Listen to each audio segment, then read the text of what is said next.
Hello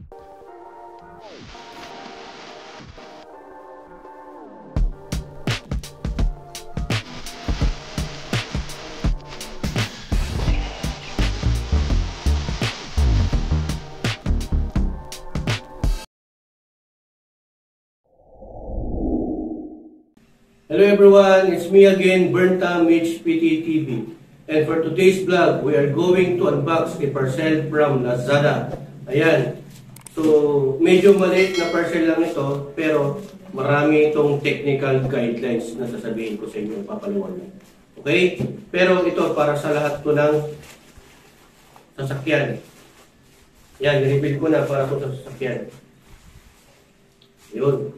Gilid na lang muna natin para mas maganda. Napakaliit na bagay pero maraming technical guidelines. Yan. So, explain ko na to sa inyo. Pero, bago ko explain, mali. Ayan po, para po ito sa lahat po ng uri ng sasakyan. Mapag-motor man o four-wheels cars. Pati sa boat, pwede. Kahit nga anong klase ng automotives. Ayan.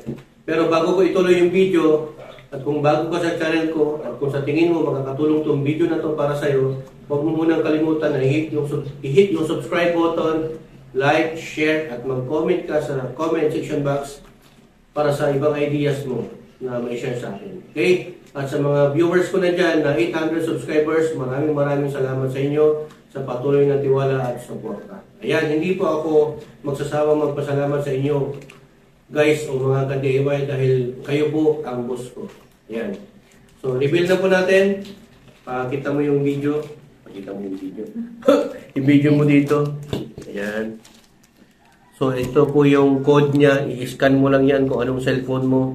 Ibig ko sabihin, yung cellphone mo may apps na ganito. Pwede mo ma-scan yan. Lalabas na lahat yung details dyan at yung price. Okay? Pero sa ngayon, ipapaliwanag ko na lang sa inyo. Ganito po ang itsura niyan. Mas maganda sana kung may baterya, no? Ayan, yung ground wire, positive wire, na may kasamang fuse. Tignan natin kung may fuse. Ayan. May fuse na. Hindi ko alam kung anong amperes, pero tignan ko na lang mamaya para may paliwanag ko po sa inyo. So, ayan. Meron po siyang saksakan na dalawa. Okay. So, ito pong product na to ay isa po siyang 12 to 24 volt dual USB motor charger adapter. Ayan. Car chargers, waterproof po siya for motorcycle, handlebar charger, 4.2 ampere adapter. Ulitin ko lang po, ito pong item or product na to ay car charger po ito. Pwede po siya sa 12 volt at 24 volt. Ano? Bakit may kailangan 24 volt? Iyon po yung mga volt na kung saan track po. Para sa trackings naman, yung malalaking load o malalaking makina or baterya. Kasi yung baterya po ng mga truck ay 24 volt. Hindi po sila 12 volt. Another tricky guidelines for you from your scientists. Ayan. So, yung highlights po niya ay intelligent charging with smart charger. Ayan. Yung IC po niya ay dual USB parts. Ayan.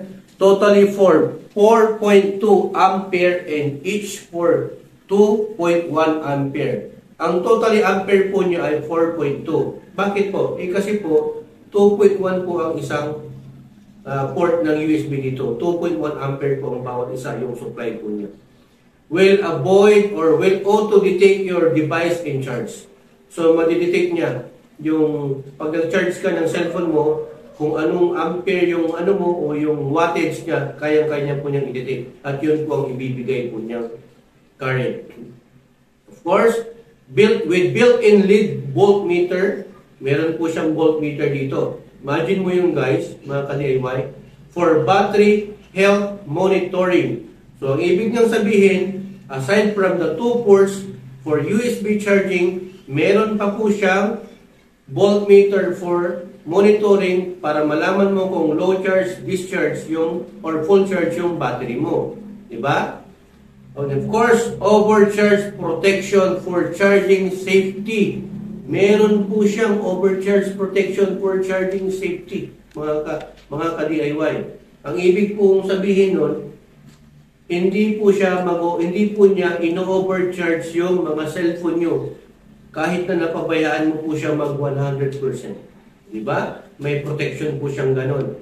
So kung paano protektahan yung cellphone mo, yung mga mamahaling cellphone mo, ganon din po siya mag-protect sa mga sinacharge niya ng cellphone. Okay? Para din pala siyang tawa. Overprotective siya mga ka-DIY. And of course, this wire o yung wire niya ito, embedded with a 10 ampere built-in fuse for overload protection. Yun pala yun. Yung kanina na pang overload niya, ito po yun. Instead na masisira yung cellphone mo, yan, yung for overcharging, instead na ang masisira yung cellphone mo, ito po, puputok na po mismo dito sa fuse. Kung magkaroon po ng short circuit, hindi po masisira yung cellphone mo. Huwag po kayong mag-alala dahil may overload protection po siya. Ito po ang ito po ang gamit ng mga fuse. Bakit may fuse? For overload protection. Instead na masisira yung mga product, yung mga item, ito po ang puputok pag mayroon po na-detect na short circuit. Yan po ang puputok mismo. Ito po ang magsasacrifice o yung tinatawag natin na self-destroy or self-destruct. Yan po yung fuse. Okay? So, napaka-protective ng car charger na to. Kaya, ito pa, marami pa siya. Hindi pa po tayo tapos. Waterproof and temperature resistance. Imagine mo yun. Waterproof pa pala to and temperature resistance. Ibig niyang sabihin, kahit na mabasa siya ng tubig, waterproof siya. Okay? Ano yung temperature resistance? Yun naman yung kahit na anong init niya, kayang-kaya po niyang dalhin. Kahit na anong init ng atmosphere. Diba? And of course, ayan, the waterproof lid secures the USB port and leaves it able to work in splash condition. Wow, yung waterproofing niya pala is splash condition. Hindi yung talagang bumuhusan mo ng tubig na sasadyain. Bakit po? Kasi po, meron po siyang IP66 waterproof label. Saan kaya yun? Ano po yung, kung sa tingin nyo, ano yung mga IP66? Yung po yung description ng mga cellphone ninyo. Yung mga nabibili natin mga cellphone, meron po, yung ibang cellphone, meron po silang ganong protection. Yung iba, yung features ng cellphone nila, meron po silang Corning Gorilla Glass, di ba? Yung iba naman, IPS protection LCD. Ibig sabihin, kahit may splash siya dyan.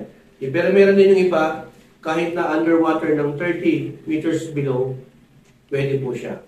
So ito po, hindi po siya pwedeng i-below underwater. Splash protection lang po yung waterproofing. Okay? And this material is made of high and low temperature resistant, flame retardant material or of PC. It's durable and super strong to last.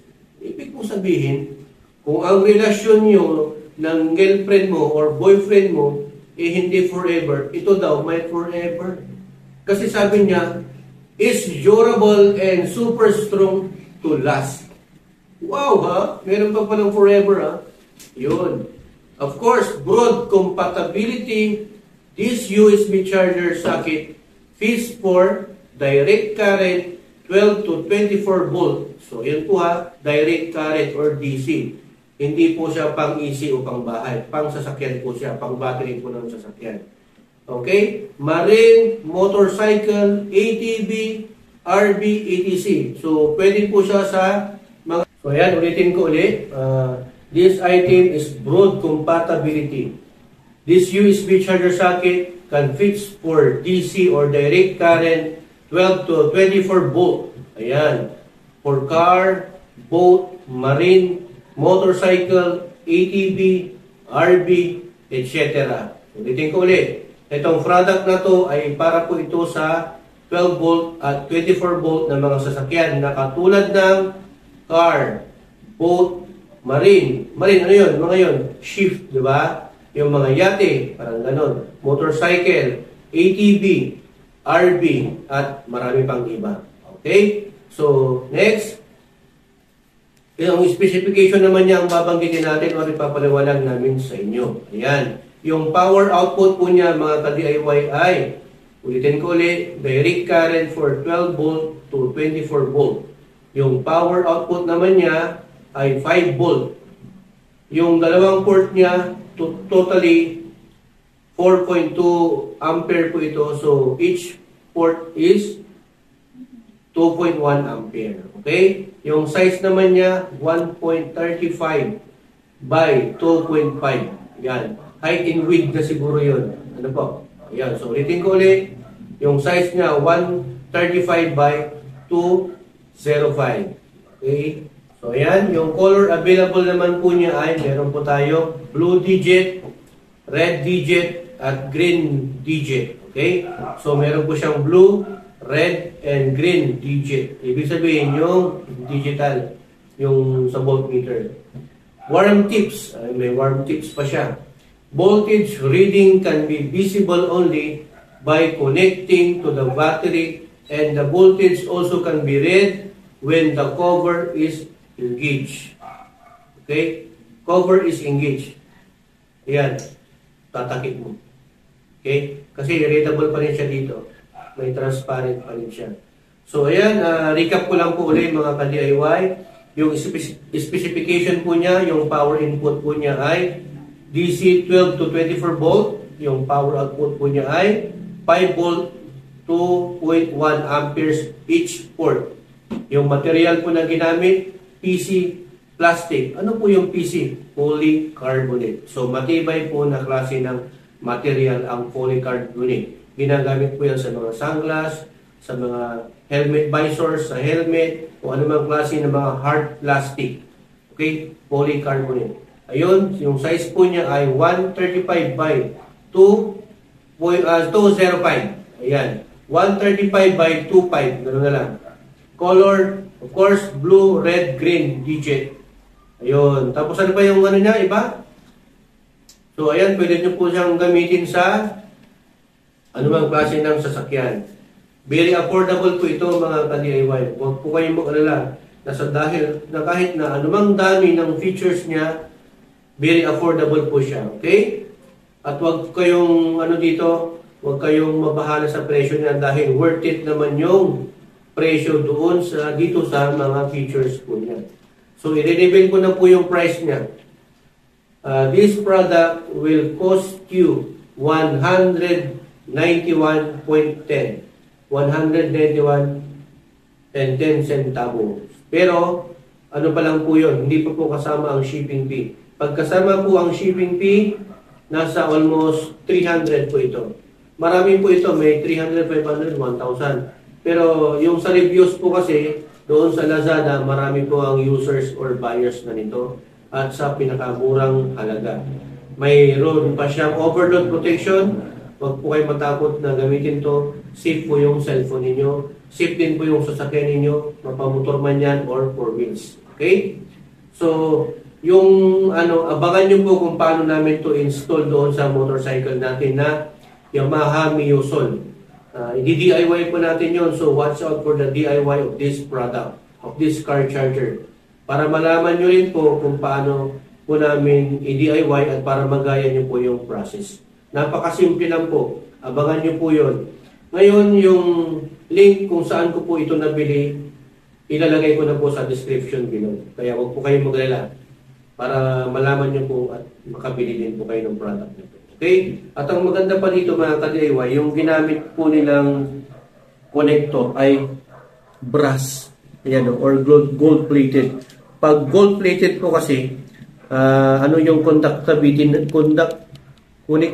conductivity ng wire, yung daloy ng kuryente mabilis. Ayan. At saka po, hindi po tinipid. Makapal po yung mga wires niya. Hindi po yung makapal ang mukha. Ayun. Pero mayroon kasi yung ibang wires makapal lang, pero ang makapal lang pala yung insulation niya. Pero yung wires niya sa loob manipis. Pero ito po, makapal din po siya. Ayan, polycarbonate po ito. Dito po lalabas yung voltmeter. Tapos may dalawa. Ayan, nakalagay naman po mga ka-DIY, 2.1 amperes. So, mabilis na to. Mabilis na yung output niya. 5 volt and 2.1 amperes. Input and output. Ayan. Okay, di ba? So, Yan mga ka-DIY, hoping na sa vlog content natin na to, meron po ulit kayong natutunan sa mga unboxing natin. At syempre, share nyo to, like mo tong video na to, mag-comment ka, at share mo yung ideas mo para may vlog natin. Okay, abangan nyo na lang po yung DIY nito kung paano namin to install. Okay?